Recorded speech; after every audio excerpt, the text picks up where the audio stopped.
एक स्तोत्र है, स्तुतियों का राज उसको कहा जाता है, राजा उसको कहा जाता है, वो है शिव महिम्न स्तोत्र। ऐसा कहते हैं कि यदि कोई व्यक्ति पदभ्रष्ट हो गया हो, यदि कोई व्यक्ति अपनी किसी दैवी शक्ति से भ्रष्ट हो गया हो, यदि वो अपनी पद में पुनः स्थित होना चाहता है, पुनः दैवी स्थिति में स्थित होना चाहता है, तो शिव महिम्न स्तोत्र का गान करे।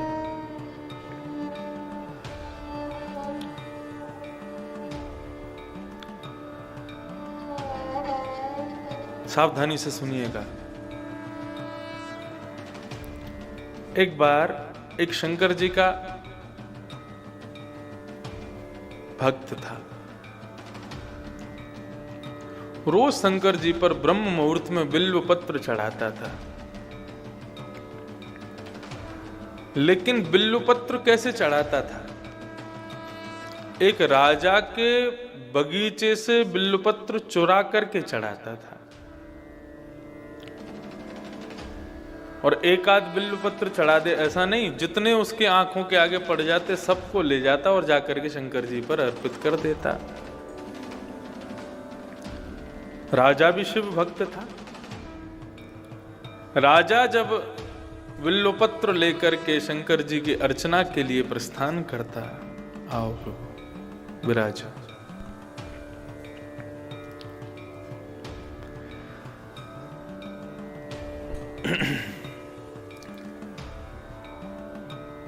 राजा जब शंकर जी की अर्चना के लिए बिल्व पत्र लेने के लिए जाता,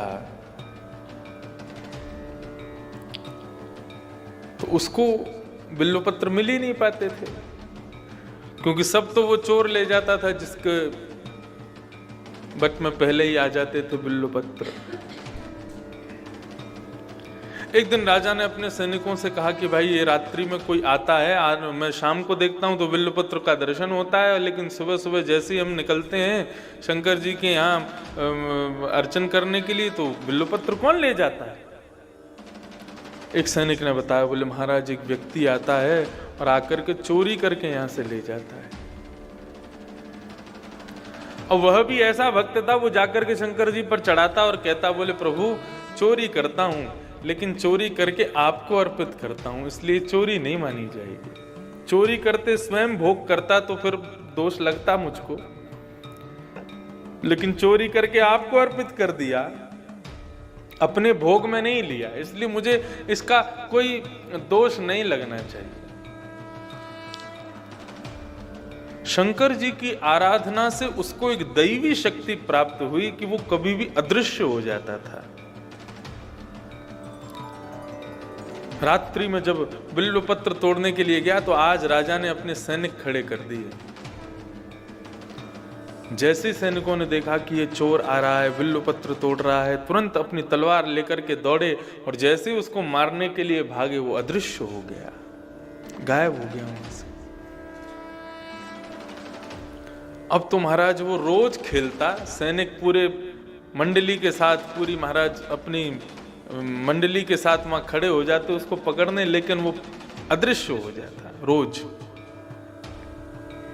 राजा ने अपना ये भाव अपने गुरुजी से कहा, बोले रोज एक व्यक्ति आता है बिल्व पत्र चोरी कर लेता है, उसको पकड़ने को जाओ तो अदृश्य हो जाता है, क्या करूंगा, मेरी आराधना अधूरी रह जाती है। तो गुरुदेव प्रवचन कर रहे थे और प्रवचन में उन्होंने कहा कि देखो, भगवान के निर्माल्य पर यदि किसी व्यक्ति का गलती से पैर पड़ जाए तो वो व्यक्ति दैवी शक्तियों से भ्रष्ट हो जाता है। केवल मंदिर के परकोटे में ठाकुर जी का निर्माल्य पड़ा है, उस पर चरण रख दिया जाए तो कोई बात नहीं, लेकिन मंदिर के बाहर ठाकुर जी के निर्माल्य पर गलती से भी यदि पैर पड़ गया तो आपके भीतर जो आपको पता भी नहीं है कुछ दैवी शक्तियां होती हैं, उन दैवी शक्तियों का सर्वनाश हो जाता है। और ये अद्भुत दैवी शक्ति लगभग सब में होती है, जिसको आप एक प्रकार से इंट्यूशन भी कह सकते हैं। मुझे पहले से आभास हो जाता है, ऐसा कुछ होने, वो आभास भी एक दैवी शक्ति है। मां को अपने पुत्र के विपत्ति का आभास हो जाता है। कई बार आप लोग नए नए घरों में जाते हैं तो आप क्या करते हैं, आप जाते ही घर का सौंदर्य नहीं देखते। घर कितना भी सौंदर्य हो, आप वहां की वाइब्स को कैप्चर करना शुरू कर देते हैं। हम दुनिया भर के घरों में जाते हैं, करोड़पतियों के घरों में भी जाते हैं और छोटी सी झोंपड़ी में भी जाते हैं। बड़े बड़े घरों में लाखों करोड़ों की सामान महाराज केवल 100 पीस में रखे हैं, लेकिन वहाँ की वाइब्स अच्छी नहीं होती, वहाँ के वातावरण ऐसा नहीं होता कि हम बैठें। ये एक दैवी शक्ति है जो हमें बताती है कि यहाँ पर ये तुम्हारे लायक स्थान नहीं है, यहाँ से चलो। और कई छोटे छोटे स्थान ऐसे होते हैं, वहां जाकर के भी मन करता है कि यहाँ पर पूरा जीवन व्यतीत कर देंगे हम। क्यों? वहाँ की वाइब्स ऐसी हैं कि हम वहाँ रह सकते हैं। वहां भले ही व्यवस्थाएं इतनी नहीं हैं, अव्यवस्थाएं हैं, लेकिन फिर भी हमको आत्म सुख की प्राप्ति वहां हो रही है। ये दैवी शक्ति है।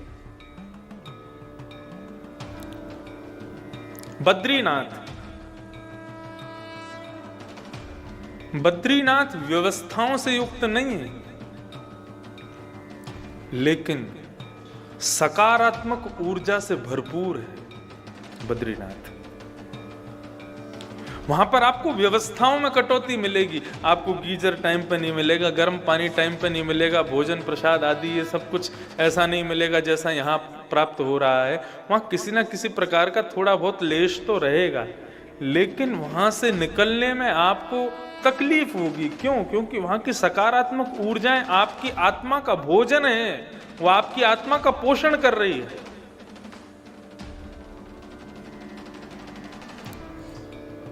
इस स्थान की जो ऊर्जा है वो हमारी आत्मा का भोजन है। हम शहरों में रहते हैं, वहां शरीर को भोजन मिलता है, लेकिन आत्मा को तृप्ति नहीं मिलती। आत्मा स्वयं अपने भोजन की तरफ अग्रसित होती है। ये दैवी शक्ति है। माफ कीजिए, यदि बद्रीनाथ जाकर के भी वहां की सकारात्मक ऊर्जा में आपका मन नहीं लग रहा है, तो आप अपनी दैवी शक्ति से पदभ्रष्ट हो चुके हो।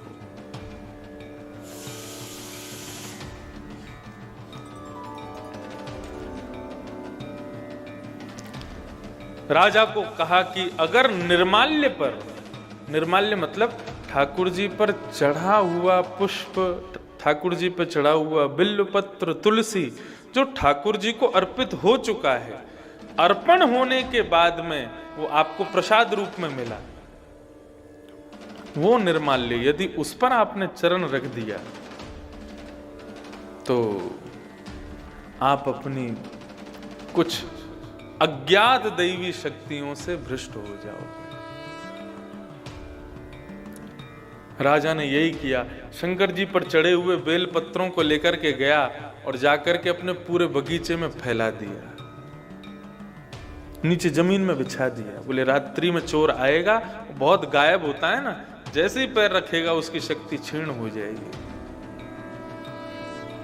अर्धरात्रि का समय और वो चोर जब जैसे ही आया, वो तो मुस्कुराता हुआ आता था। बोले मुझे कोई पकड़ ही नहीं सकता है, शंकर जी की इतनी बड़ी कृपा है मेरे ऊपर।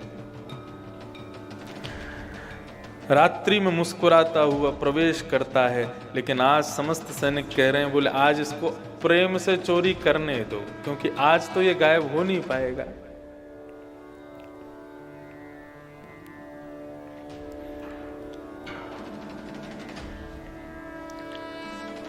वहां पर बिल्व पत्रों की चोरी करने लगा। इतने में ही समस्त सैनिकों ने जाकर के उस पर आक्रमण करना शुरू किया।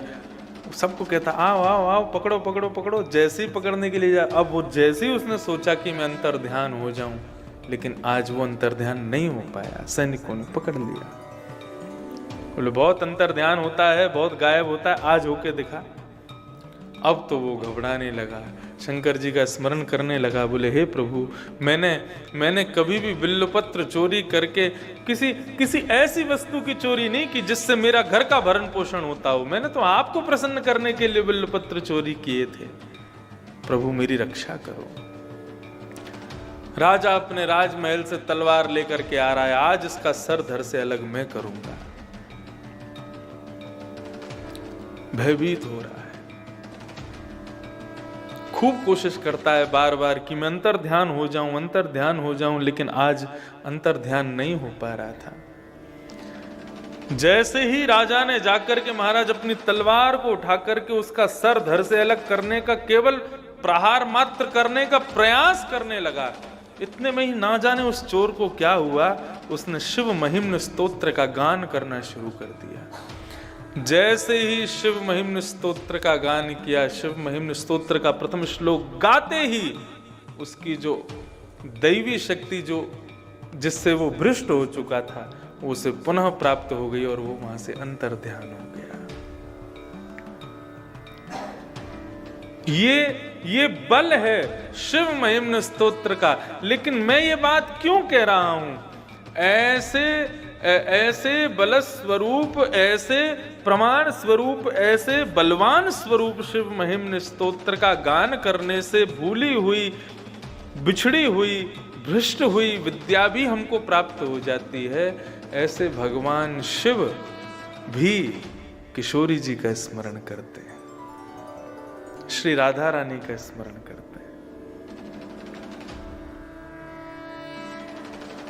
विचार करो, जिन शिवजी के स्तुति का गान करने मात्र से इतने बड़े बल की प्राप्ति होती है, वो शिव भी नित्य कैलाश पर विराजमान होकर के नेत्र बंद करके स्मरण करते हैं। राधा कृपा कटाक्ष से पूर्व ये कथा बताई गई है।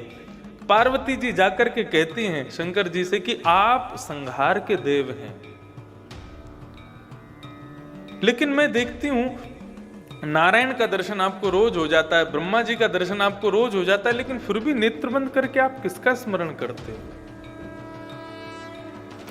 तब पार्वती जी को भगवान शिव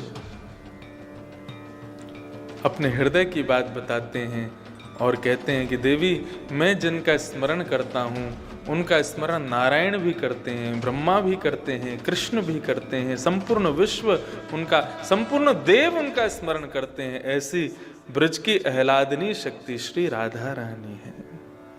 अगर आपने अभी तक हमारे चैनल को सब्सक्राइब नहीं किया है तो जल्दी से आप सब्सक्राइब कर लें, जिससे आने वाले वीडियो आपको जल्दी जल्दी मिलते जाएं, और नोटिफिकेशन बेल आइकन को प्रेस करें, जिससे आपको हमारे वीडियो का नोटिफिकेशन मिलता रहे। और लाइक और कमेंट करना ना भूलें। आप सभी को नमस्कार।